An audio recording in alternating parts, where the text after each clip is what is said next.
Got you, got you. Hey, it looks like we're live, brother. It looks Peace. like we're live.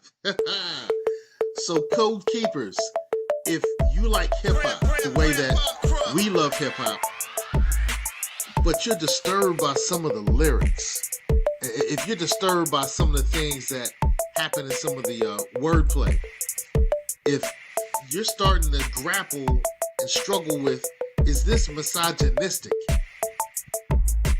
This is the right show for you.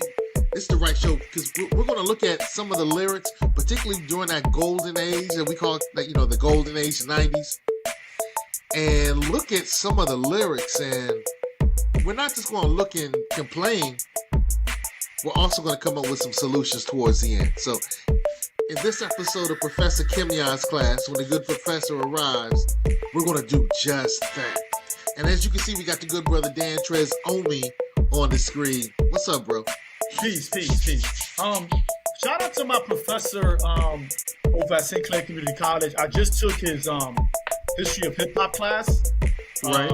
Highly recommended. It was a 9-week course, and in the beginning of the class, we would just talk about what just came out, what came out before, we listening to.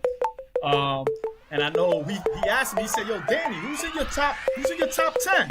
Right? And he noticed I didn't have Biggie. Right? So he goes, "Oh, wait a second, okay?" And I'm like, "Why not?" And they was like, "Why not?" And I was like, "Because he was about money, clothes, and hoes. He wasn't really about nothing, so he's not in my top 10. I'm not saying he was I'm not saying he was a whack lyricist. It's just that I don't think he should be in anybody's top 10. And he was shocked. And he was like, "You from New York?" And I'm like, "Yeah." And he was really, really shocked that I felt that way.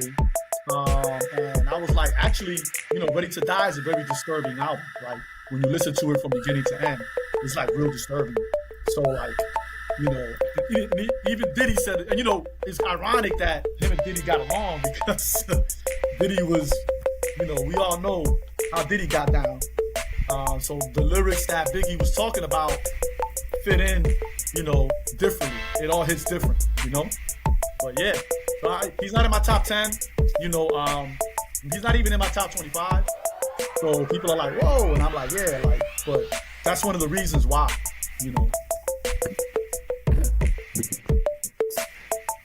Well, in this episode of Professor Kimya's class, the good professor has joined us. Class. We're all in our spaces with bright, shiny faces, and this is the way we spark the revolution. Good to see you, Doc. How you doing? Doing well. How are you both doing? I'm doing good. I haven't showered yet. I had a big workout today. Got home late, so yeah. Same here. Just finished my exercise. Yeah. So yeah. Good stuff. Well, tonight, the good professor and our guest lecturer Dan Trez Omi are going to deal with hip hop and misogyny. Now, I'm the DJ. And so I'm really in love with the music. So to be honest with you, I didn't pay as much attention to some of the lyrics. So they're going to really outpace me tonight, which is good. Good professor. When we think of the great Notorious B.I.G, the great lyricist, Notorious B.I.G, the Brooklyn born, well, not Brooklyn born, but the Brooklyn boy, Notorious B.I.G, and the term misogyny comes up. How do you connect those two? How is there a connection between Big and misogyny? And I know it kind of begs the question because the picture's right there on the screen, and I know we're going to go through the lyrics, but what comes to mind? Number one, I agree with the brother here. Biggie is not on my top 30 list of MCs. And so I have a Biggie Small shirt that I bought 10 years ago in the kids section of a thrift store. And I love the top. I love the shirt because I love hip hop. But don't get it confused. I'm not a Biggie's fan. I like a few songs. I don't consider Biggie a lyricist. And let me tell you something, just like when I critique Jay-Z, because Jay-Z's not a good MC for me. When I critique, people want to come in like, "Rawr." Look here. Blasphemy, blasphemy, blasphemy. I know. Y'all are like cults. Like, I'm Rakim. I'm Rakim, but even I don't attack people on behalf of Rakim. Y'all tripping. But well, like I said, I'm Tila Rock. Yeah. I'm Tila Rock. Okay, you took it back. I'm Tila Rock. Okay. Yeah. I'm Tila Rock. So go ahead. Go ahead. I don't attack people on behalf of my top MCs, but please, we gonna talk about what that entails. So there's many things that go into it. So brother mentioned Sean Combs. Sean Combs is similar to other musical producers and discoverers, and that's like a century or more of Black people who've been doing things behind the scenes. It's not new. So a lot of times when people hear about allegations being finally taken seriously, they think of R. Kelly. R. Kelly was known very much of picking up girls, right? Bringing his car to high schools, maybe even middle schools, right?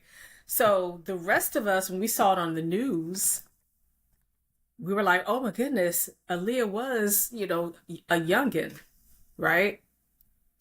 And I want our people to remember, we do have cultures around the world in which there's no age limit for alcohol, for military service, for sex, for marriage. But in cultures where there are considered normative behavior and laws, there are considerations for when things are appropriate. That does vary by culture. But we are, as Black people, we are in a nation where we have laws, and it applies to boys as well, where you're not going to be 14, 15, 16, 17 and having consensual sex with a legal adult. Just like when you hear people critique MC Light's lyric about wanting 17-year-olds, and she was 19 when she wrote that lyric. So Wait. And again, I'm MC Light's on my top list, so I'm a big MC Light. She's on my top list as well. I wasn't aware. I guess I wasn't aware of that particular lyric. Yeah, it was. What's kind of interesting to me is I'm DJing an event this coming Monday, and the young lady asked for some R. Kelly, and I was like, "No, is it too early?" She's like, "Look, I don't care what nobody thinks. I love this music. Okay. I gotta play it." And we'll talk about that. We'll talk about that, how as Black people, particularly in America, but if you can look at from a global, when I say Black people, I'm talking about those of us of immediate African descent. We're not talking about Asian populations who choose to identify as Black because they're darker melanin, bigger nose. We're talking about people of immediate African descent. It's impossible for us to abandon everyone and everything because of some things that are done. That includes family, music, genres, because we want to talk about this from like the 1900s music that our people have done.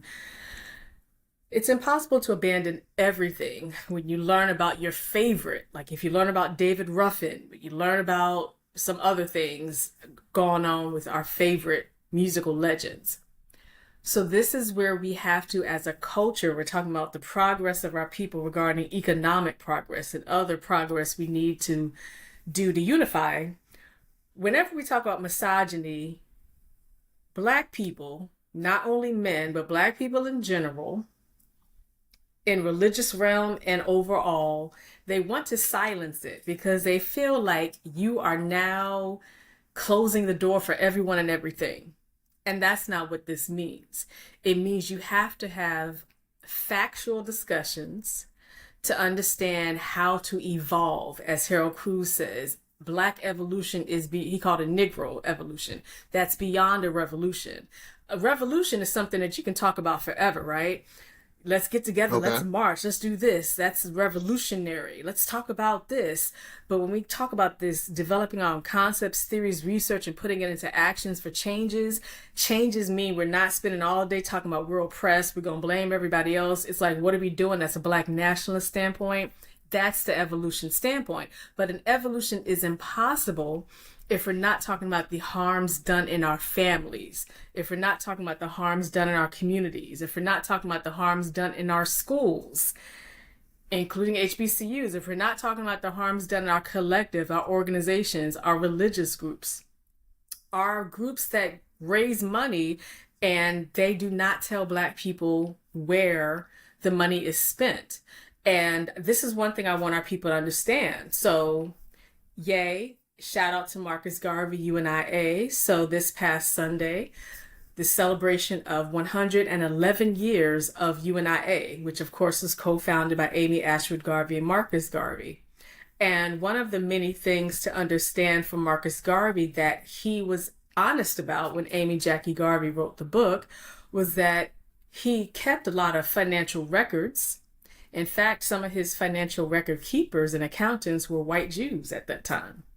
But it wasn't the record keeping and the quality assurance that was needed when he was getting those ships, right? Going to West Africa, particularly Liberia.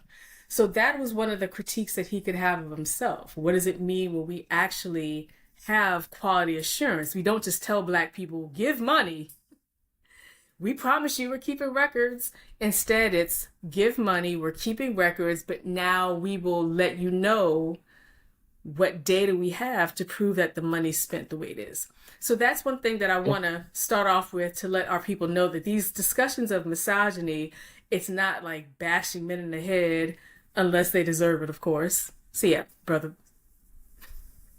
If I could jump in, a couple years ago, Dream Hampton was interviewed in the Washington Post. This is during the 50th anniversary of hip hop, and she was the co-producer of the Ladies First documentary series, and she directed, I think, the 3rd episode.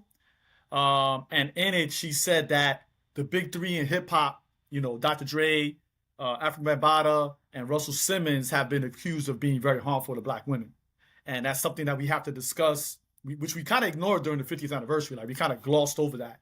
But that's something that we need to discuss. And it's something that you were saying, good doctor, that when it talks about revolution, is hip hop revolutionary if we are being misogynistic and homophobic at the same time?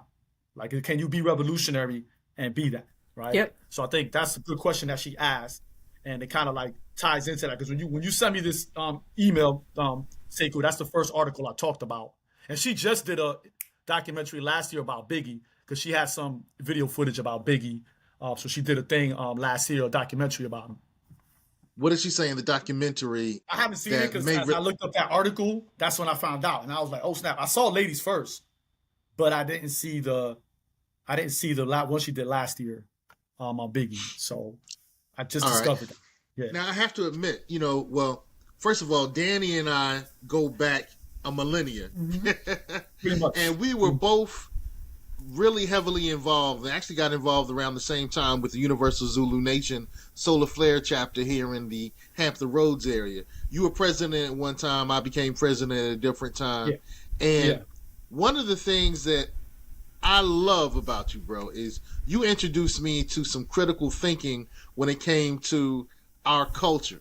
And you're one of the first persons I ever used the word misogyny, and you're the very first person I ever heard use the term misogynoir. How did you start dealing with misogyny? Because you become an advocate. I don't want to use the term advocate. You become a soldier in the war for our sisters, and I truly appreciate that. So you've been more than an advocate. You're a soldier. How did you become involved with understanding misogyny in our culture, and then how did you become involved in battling it? You were there when it happened. You were there.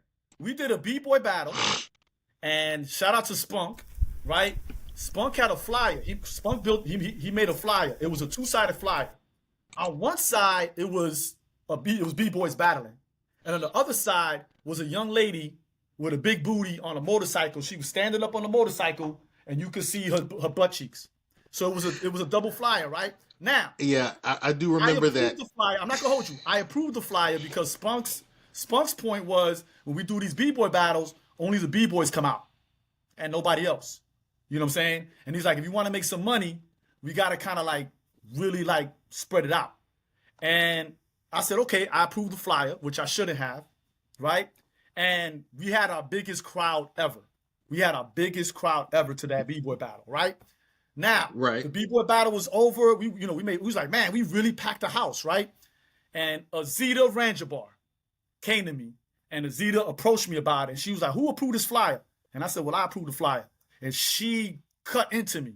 Now, I'm not gonna hold you. That day we laughed at her. Like we kind of like laughed her. Like she was mad. She went into a car and drove off. You know what I mean? And then the following Friday when we had our meeting, she came early and she checked me. She was like, hey, da da da da da da da, and I was like, she gave me a talking to.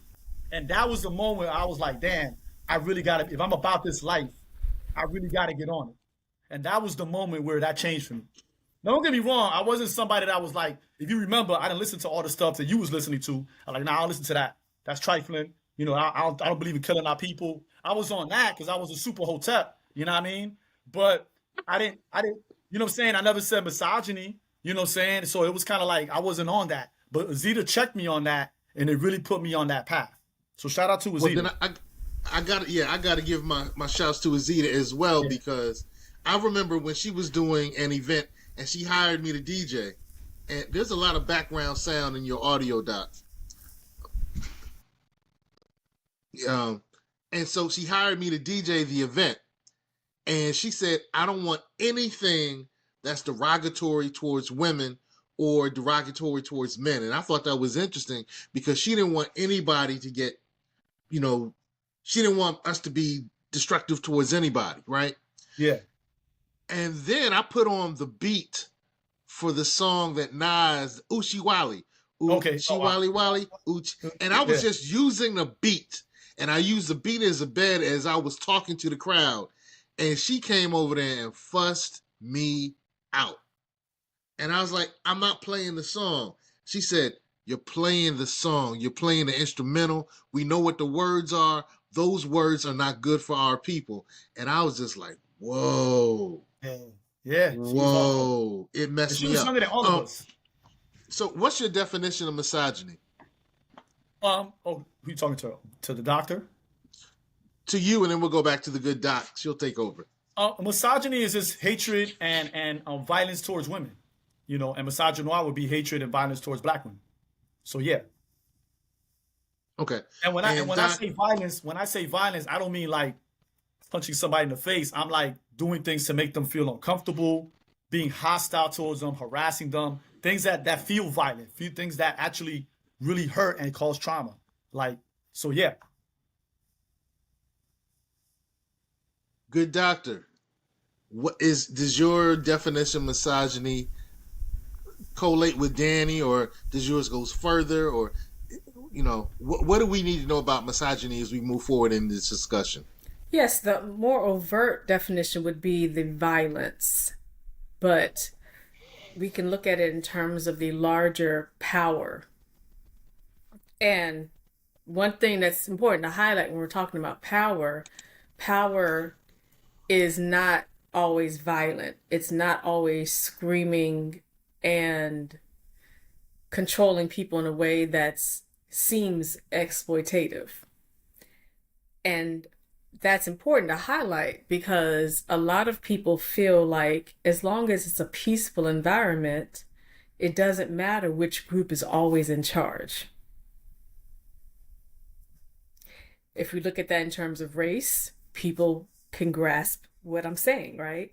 But it's when we're talking about gender, and particularly Black and gender combined, which again, Anna Julia Cooper wrote about that in A Voice from the South before W.B. Du Bois's Souls of Black Folk. When we're talking about gender, what does it mean to be controlled, even when it's a loving control? What does it mean when nearly every Black music genre is controlled by men, specifically Black men, and the Black men will claim they're controlled by white Jewish men and white men who are not Jewish? And that's oftentimes a disguise to attempt to negate the fact that Black men are dominant in nearly all music genres. You can see this in nearly every famous Black singer, Black artist across the span. Hip hop's an example, but it's in rock and roll, despite we have all these Rosetta Thorpe and all these wonderful Black women who've been leaders in genres. Black men are the ones you hear about and you celebrate. And so you see that in music, you see that in religious collectives, you see that in community collectives. And of course, people can say in terms of men have had a household, and then people who believe in a such thing as Adam and Eve and all types of other things. These are all different ways that you can look at that as an example of misogyny, because you can say, well, everyone's loving, polite, they're doing it in the name of Allah, in the name of Jesus, in the name of God. But understand, when there's control in any form, and there's consistent control across all these different environments, with rare exceptions, in other words, Black women who have a power dynamic and are the contributors to it, we're oftentimes considered arrogant, aggressive, non-nurturing, non-motherly. We're considered invading the space that's supposed to be controlled by men. So if you have spaces where men, and Black men specifically, are the ones in charge, such that when Black women are included, it's because the Black men have said, we're going to share the space with you. I always tell Black people that when Black women are included because it's based on permission, it's not kicking in the door, waving the 4-4, as Biggie said, you're given permission to come into these spaces to contribute, that's because Black women don't have any control. Therefore, I don't compliment Black men for opening spaces for Black women, because they're not reducing the Black men control. They're signing a permission slip to let other people in. The same thing as when non-Blacks sign permission slips to let Black people into spaces. Black people should not say, thank you, massa, thank you, right? Instead, you're saying we need more spaces where we don't need permission from other people. And that's the same thing that Black women have. So when you're looking at Black women in hip hop, Black women in hip hop have had that difficulty when, if you want to talk about your body, you want to talk about sex, you want to make it clear you're not doing it to increase your record sales. You're doing it because these Black men are talking about a range of stuff. They're talking about all types of things. Like, you know, my top MCs, my top hip hop duos, they got all types of, if you listen to their lyrics, they talking about a whole type of stuff, right? They'll talk about women on one line, the next bar is talking about drinking, the next bar is talking about shooting somebody, and people are just jamming to it. For women's songs in hip hop, a lot of times people want one topic in the song.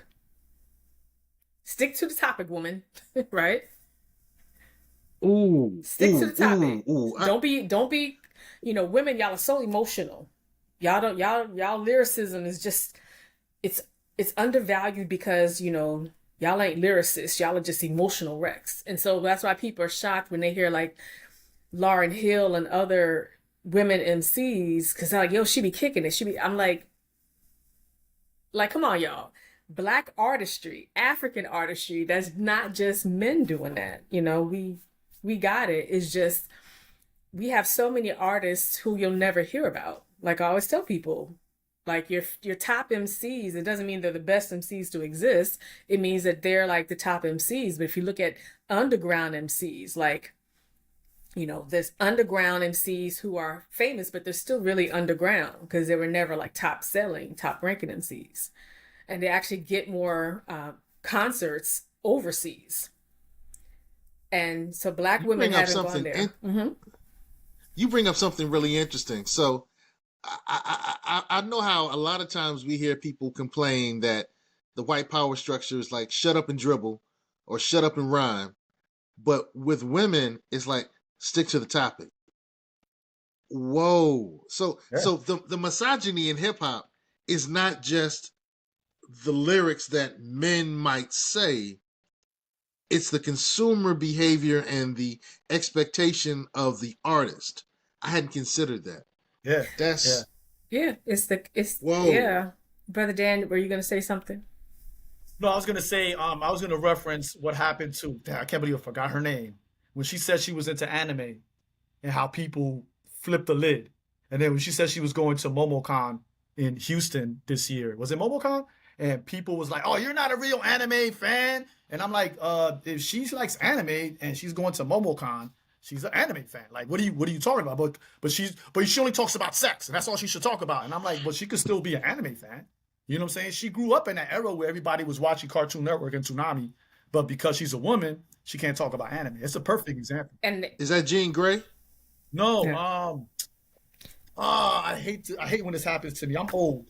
She got shot in the foot by that one dude. Megan Thee Stallion. Megan Thee Stallion. Yeah. Megan Thee Stallion. When a couple years ago, she was like, "I'm into anime," and the internet went crazy. No, you can't be into anime. Well, first of And it all, was just like, they're not familiar with like 1980s, 1990s. Back in the day when we had like Cinemax and HBO late night, they would play adult cartoons that would include, she's the Toonami generation yeah, because she's in her late yeah. 20s. So she's young, but My son is 30, so yeah, my son got introduced to anime through Toonami. You know what I'm yeah. saying? But So like, yeah, I always so she's that generation. Yeah, I always want yeah. black people to learn what came before you, though.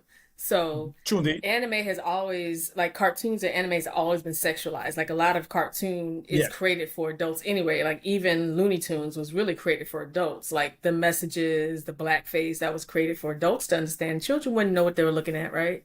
So if you look at like old Cinemax cartoons, I always forget the name of the character, but it would show sexual behavior and all types of things. And you can think back to like our video games from the 80s and 90s as well. And so that's an And was the example. Mhm. was the misogyny in those early? We used to call it Japanation. We used to call it Japanation. Japanation. Yeah, Japanation, yeah. yeah. But was the misogyny there as well? I'm wondering if it's just baked in the cake. It was in Tom and Jerry had Mhm. misogyny too. Tom and Jerry, Bugs Bunny, they Mhm. had, yeah. Tom and Jerry had a mammy character. Yep. There's actually a documentary Yep, about this that yep, I used to always show to yeah. students. It's about the video games and the images of race and women and who creates these video games. And it shows video games, white men mostly, and Asian men mostly creating these video games. So the images are not a typical woman's body in the first place. It's very sexual. And so yeah, so like one of my favorite games, Mortal Kombat, all these games. I love Mortal Kombat. But and the movies were horrible, but the video game is still fun. But you notice that there's only what one or two women characters in it. So these are examples, and when you add hip hop to that, you can think about it in terms of course, Wu-Tang Clan, how they connect with that Asian culture, and of course, De La Soul's connection. They released their new video. Their new video is a cartoon video. The song they did with MF Doom is a cartoon, and so these are just examples of the way that Black culture is expressed. So you can see that hip hop has been put into cartoons for a long time. Like we used to have cartoons that which you use hip hop in the 80s as well, 90s. But I do want to highlight something. African Okay. Bambaataa. So do you both know what African Bambaataa was found accused of doing? Yes, we. That's why we left Yeah. Zulu Nation. That's why we left Zulu Nation. Yep.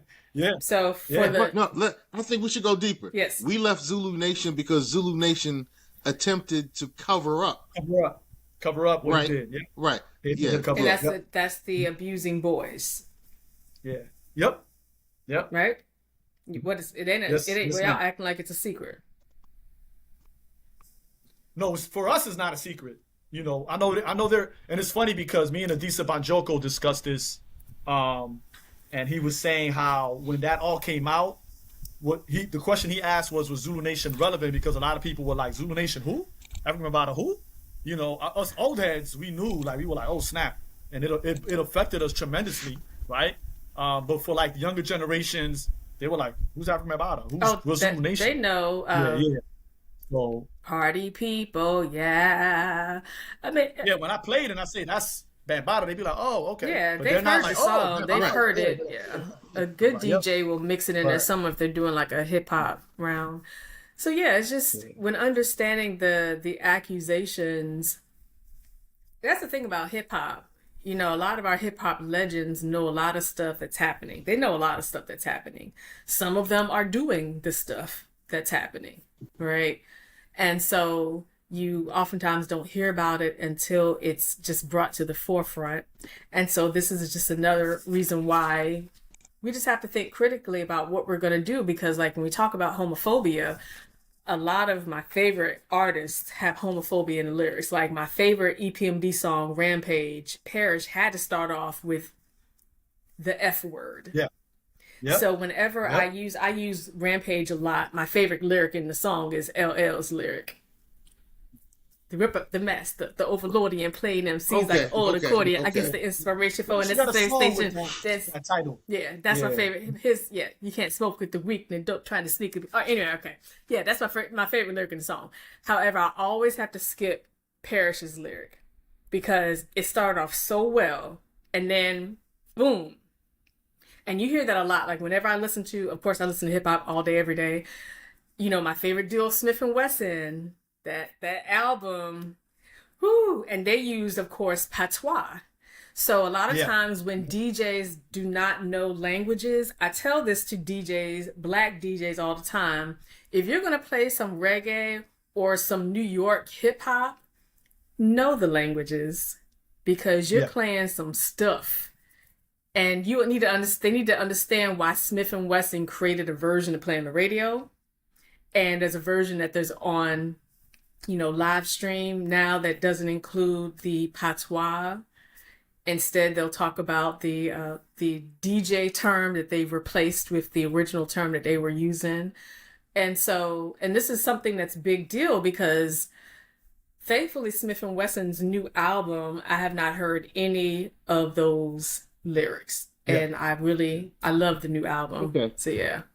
And I just want to point out that and I was trying to allude to it earlier, that you see a lot of these moguls, you see a lot of these leaders in these cultures, they get, you know, they go to court because their power has already waned.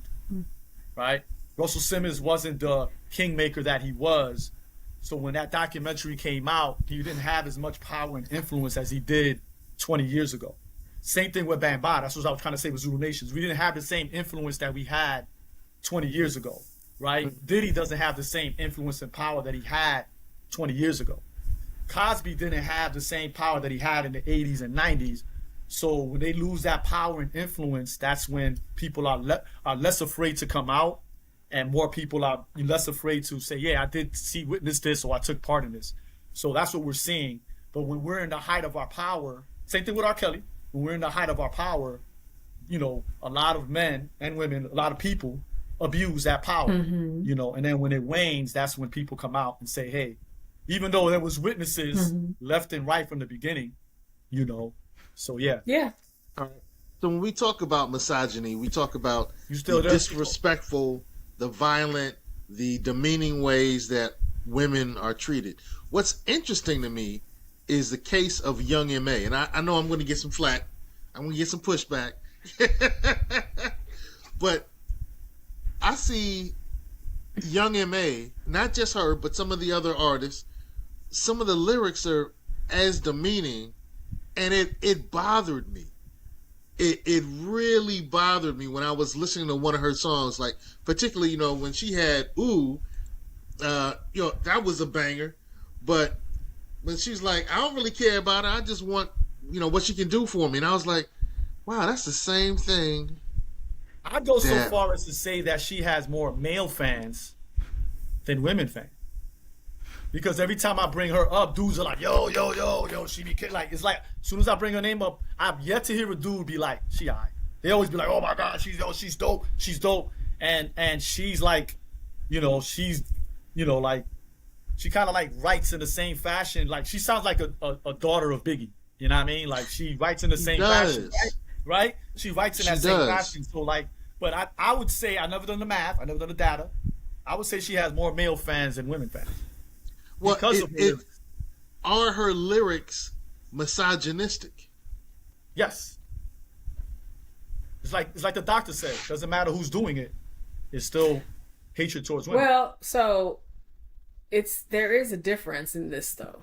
Number one, I'm not familiar with Young M.A. Okay. But I will say it contributes. You don't want to be. Yeah. I tell people I'm old hip hop, but there are some new artists who, and including some new underground artists, local artists as well, who, for me, it has to sound old, even if they don't know it sounds old. So, yeah. Can I jump in? And Seiko, you can correct me on that. I'm very biased as well. If it's boom bap, I'm fucking with it. You know what I'm saying? There's some people, there's other people like Outkast, T.I. that I'll mess with that are not boom bap. But if it's not boom bap, 95% of the time, I'm not going to mess with it. Would you say that Young M.A. is boom bap? Because I think she is. Yes. So trust me, she's boom bap. So you're like, like she could, like if she came out in the 90s, she would have been in boot camp. Oh. She would have been in the boot camp. You said BCC, like boot camp click, like Smith and Yeah, Wesson, boot camp click, yeah. Helter Skelter, Yeah. Original Gun When Carpets, she Buckshot, came out Black back then, Moon. she would have came out with them, right? She would have been them, or she would have been on Bad Boy. You know, Boot Camp Click. That's my favorite, and Black Moon's my favorite group. Yeah. Okay, so She would have been right up saying in a there. whole She lot would have right been in now. Nervous Records. Okay. She would have been in Nervous Records. Yep. Okay, you're saying a whole lot. Just that's a lot of clout as far as I'm concerned when you say that. And again, Seiko, correct me if I'm wrong. You know what I'm saying? But she's boom bap, and that's why my students joke me about it. They go, I know you would like her because she's boom bap. And I was That's the way she rhymes. That's her style. Okay. She doesn't sound like Glorilla. She don't sound like Saweetie. I love Saweetie. She don't sound like my city girls. She rhymes in a New York B-boy. Yep. She's B-girl, because we've had B-girls for generations. It doesn't have to be B-boy. All right. Misogynist. Good correction. Misogynist. Yeah. I'm still toxic. I imagine I'm still working on it. I'm still toxic. I'm not what Danny is. But you know what, Seiko? I'm like you. I'm a recovering misogynist. Yes, that's what we are. We're recovering misogynists. It's a continuous learning process. So I would say she's not a So here's the contributions. You gotta listen to it. Women do contribute. Look here. You gotta listen to it. That's like saying when you listen to Lucille Bogan, 1920s, 1930s juke joint music, right? And I'm a big fan. I got a story about her. Yeah, I mean, so our people have done raunchy music for more than a century on the Western Hemisphere, right? So the contributions of women to that, because men were doing a whole lot of that. So the contributions of women to that, a lot of times people will see it as empowering, and you can see it from a Black gender justice focus. It would be Black women saying, I'm taking charge of this, like Salt and Pepper, who I love Salt and Pepper, right? I'm taking charge of this. I can talk about my body. I could talk about women's body because I have a woman's body, that kind of thing. So whether it's misogynist would be based on the context, though. It could have misogynist interpretation depending on the audience. But I do firmly believe in the member of that group being able to take hold of that definition and that expression, just like when Black people who choose to call each other nigga do so, I never ever say, stop saying that, because what if? Look here, there's other groups of people who call themselves certain terms that they don't want anyone else to use. Black people are not the first, we're not the only, we're not the last. So I think that that's important to consider also when talking about misogyny. You can perpetuate that by putting it in music, of course, because now you're saying that men can listen to it and men can sing along and men can buy into the image. So that's just one of the difficulties when understanding the Black culture, which Harold Cruz is explaining the role of Black culture, because he did, of course, theater. You can put it in the form of art, just know that many people are not going to interpret it and use it the way that you intended. And that's one of the difficulties there.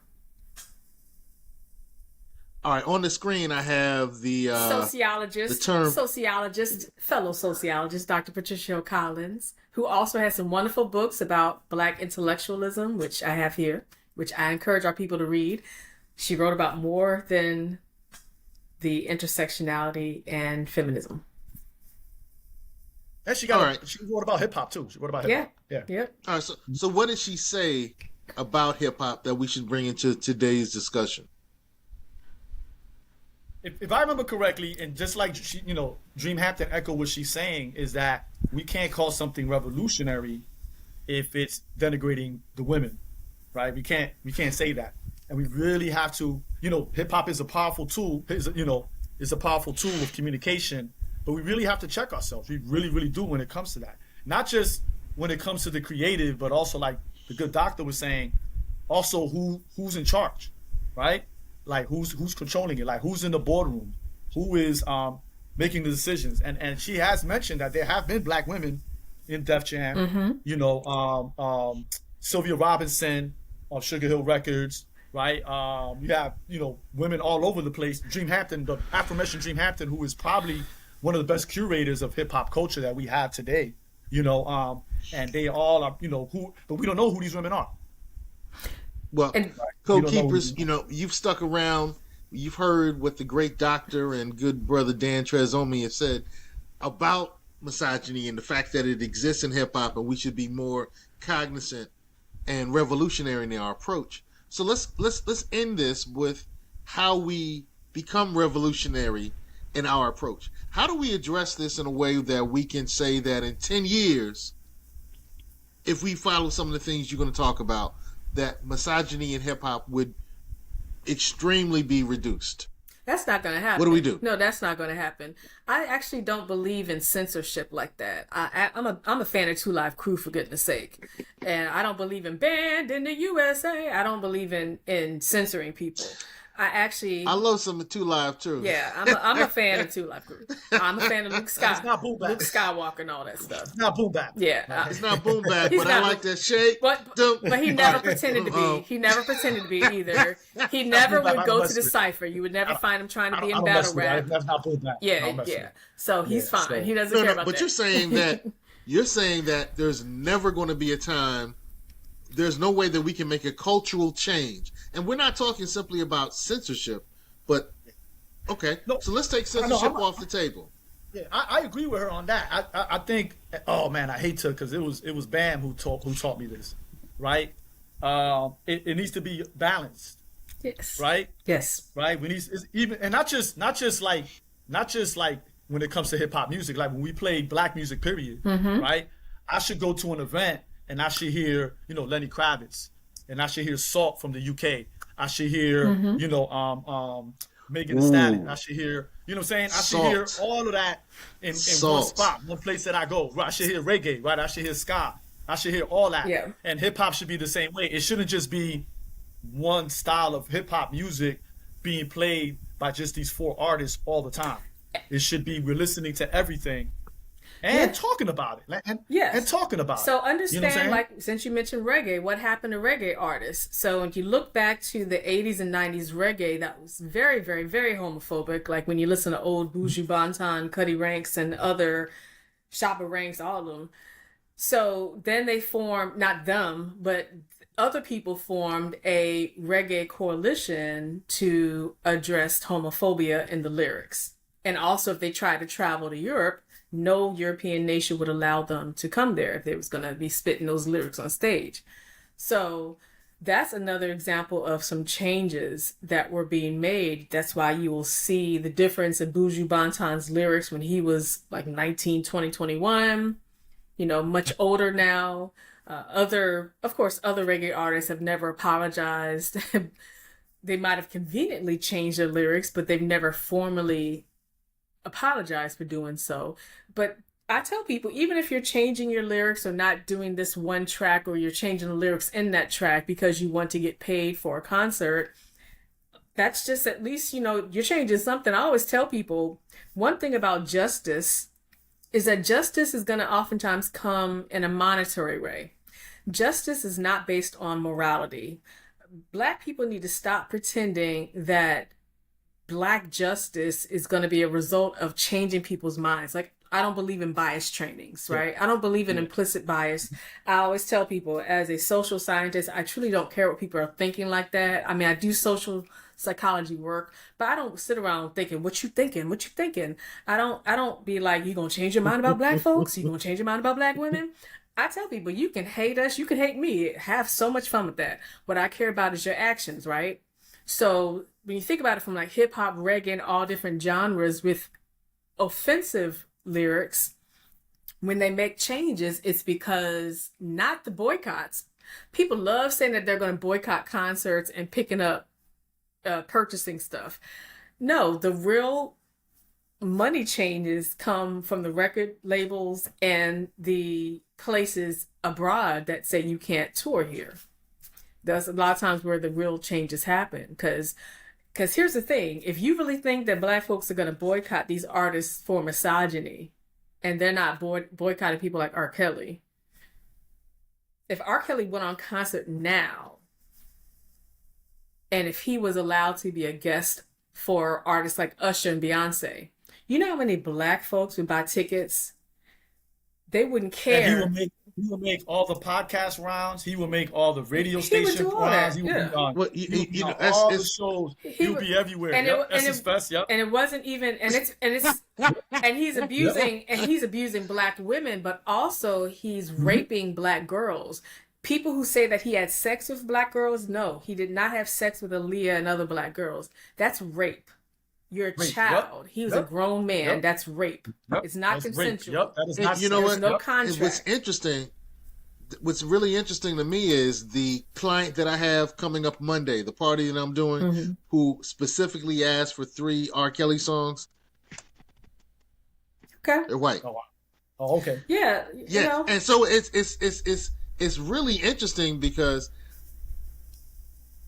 I guess we've allowed the denigration of ourselves, and we've popularized it so much that those who enjoy our cultural expression are now slowly accepting some of the demeaning things that we've accepted. well, the majority of our music is actually not purchased by black people. It's actually purchased true. by white Yep. people. And that's Yep. something, the majority Yep. of concert tickets are purchased by whites. And the Yep. majority of, back when we had cassettes and DVDs and CDs, whatever. But so it's mostly white people in the first place. So the industry knows that, because if it was all black people, like it was in the 1950s when they divided the genres by soul and so forth, then they would not care so much. It would not be so widespread. It wouldn't make so much money. It wouldn't get so many concert sales. It wouldn't have entire NPR episodes using it as theme music. So it is mostly white people, and not only white people, but the majority is white people when you talk about non-black people. So when you're talking about making changes to that, I always tell our people, so our 2 weeks ago, we talked about Black power and hip hop using Goat Rakim as an example. So in the comments section, I put the readings up there. People can click those links and access it. So those readings included Harold Cruz's focus on Black artists as the intellectuals and scholars to advance our people, and also have up there information about Thomas Sowell's perspective about rap and William Julius Wilson's perspective about rap. Now you'll notice their perspective about rap, their critique has nothing to do with gender. Most of these scholars were not caring about the gender, and they're both alive, by the way. They weren't talking about gender. Instead, they were talking about depicting our people as violent and poor. And how does that represent Black people? Now, Harold Cruz was still alive when hip hop, because he did not pass away until the 2000s. But there's no record of Harold Cruz ever speaking about hip hop and rap, which is interesting. Well, I want to go back to our conversation about what we should be doing. Now, we all agree that the boycott is not necessarily the most productive way to go. But what's interesting is you did point out 2 examples where, one, a group of people came together and said, we're going to stop this from happening. And the artist had to curtail to it, right? So maybe it's not the boycott, we're not buying your record, we're not streaming your record, but it looks to me like a organization, an organized effort could have an effect. Am I wrong? I already responded to that. That's why I was explaining Harold Cruz. She did. That's She why I did. was Yeah, explaining she did Harold say Cruz just that. now. I was explaining Harold Yeah, Cruz she just did. now because so we're not going back to that. That's actually what I was just explaining. Harold Cruz never touched on hip hop and rap, but since he used black artists as the intellectuals and scholars, we could focus on which artists are the intellectuals and scholars. People can choose what music they listen to or not, but black people will be wasting time thinking that they're going to completely change the genres. That's just not how it's going to work.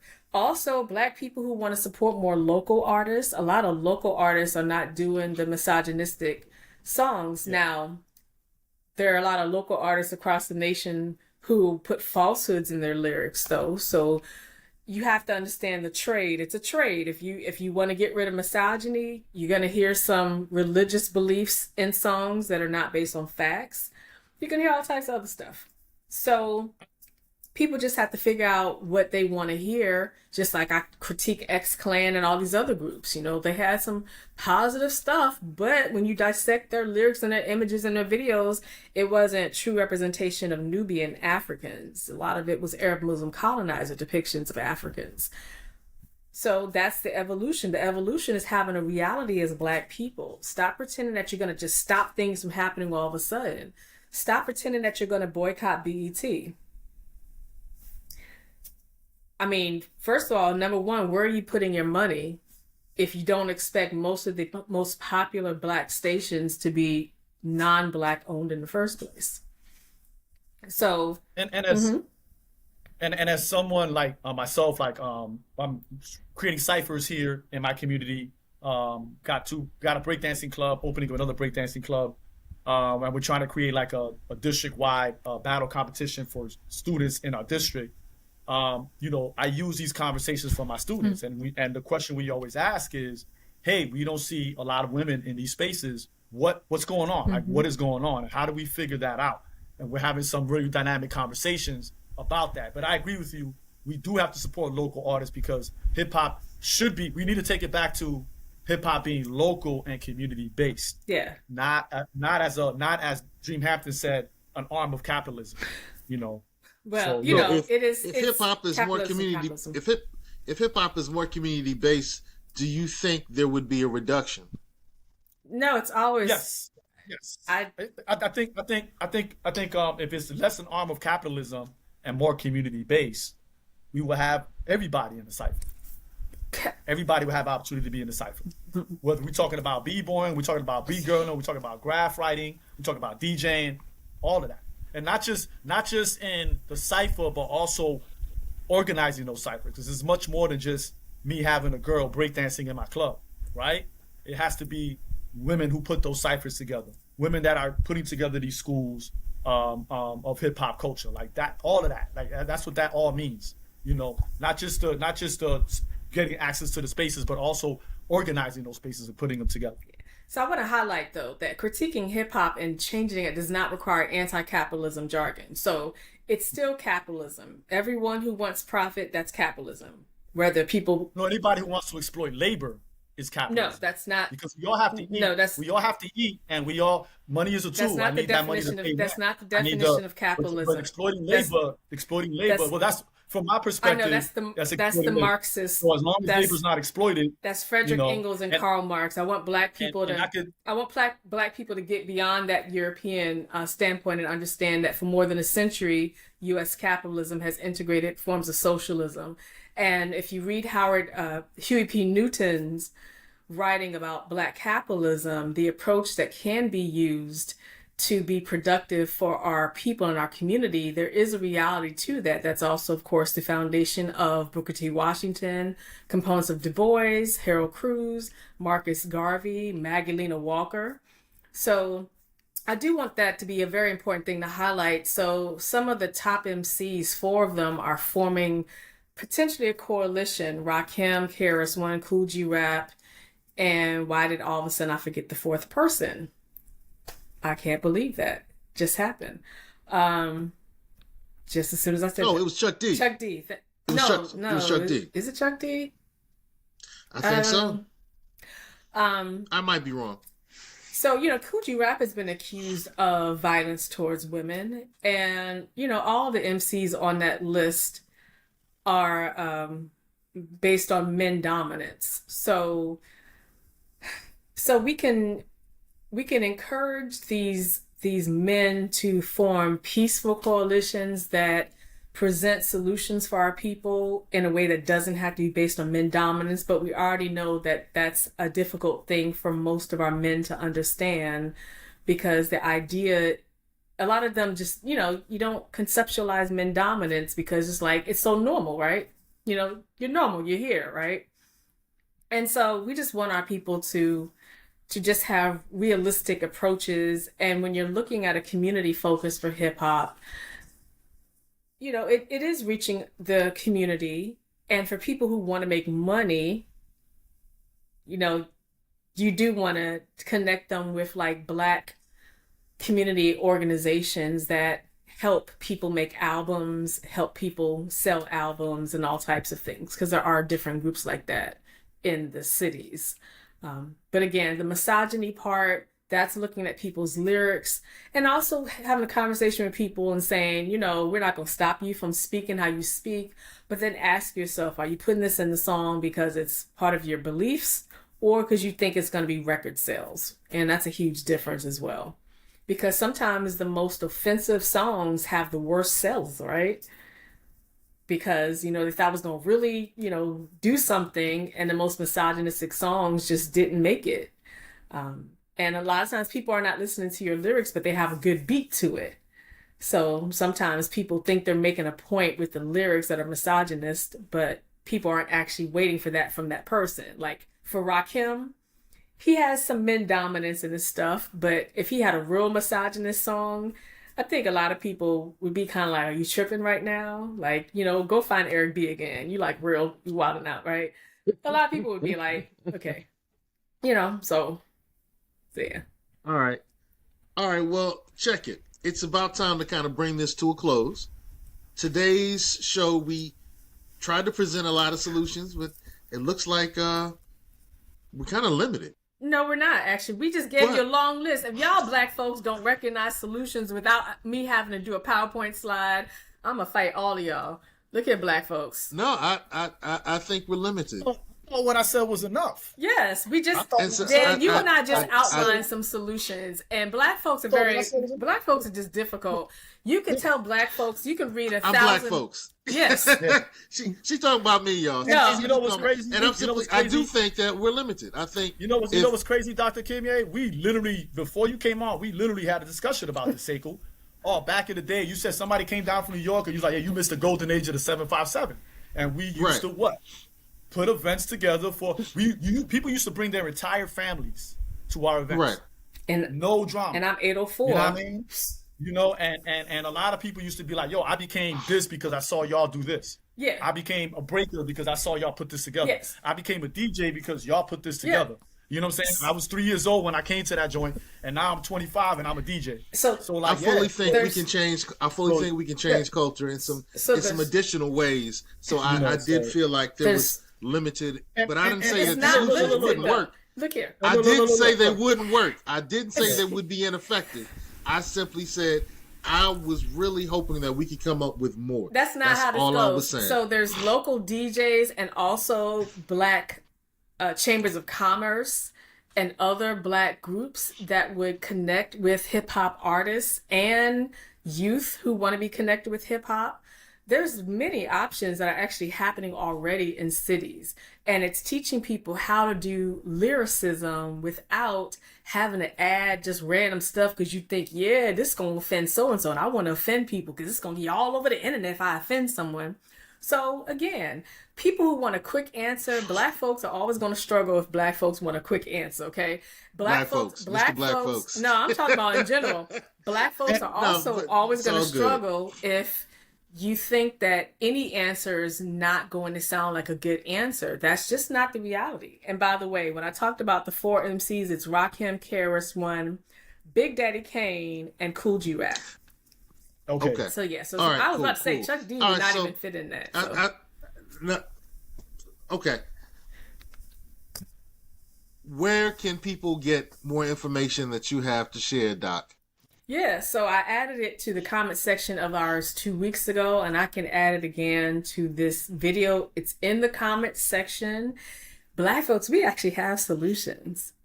We actually have solutions. And I don't know if you use Seiko. I don't know if you use show notes. You should be able to upload those. You should be able to upload those links and everything into the show notes. So that way, if somebody missed it, they can just go to the show notes and click on it. And Dan Trez, speaking about show notes, man, where can they find your show that they need to take note of? Where My Killer Tape at on all platforms. Just did an episode with the homie Vincibility. We talked about breaking. So yeah. Breaking. That's what's up. That's what's up. Hey, Code Keepers, classmates, you know what we just did? Solutions. You know we gotta change. We did solutions. And with that, I say hip hop peace. Hip hop peace. All right, y'all. In session. It's still live. Go ahead, Dan. Go ahead, man.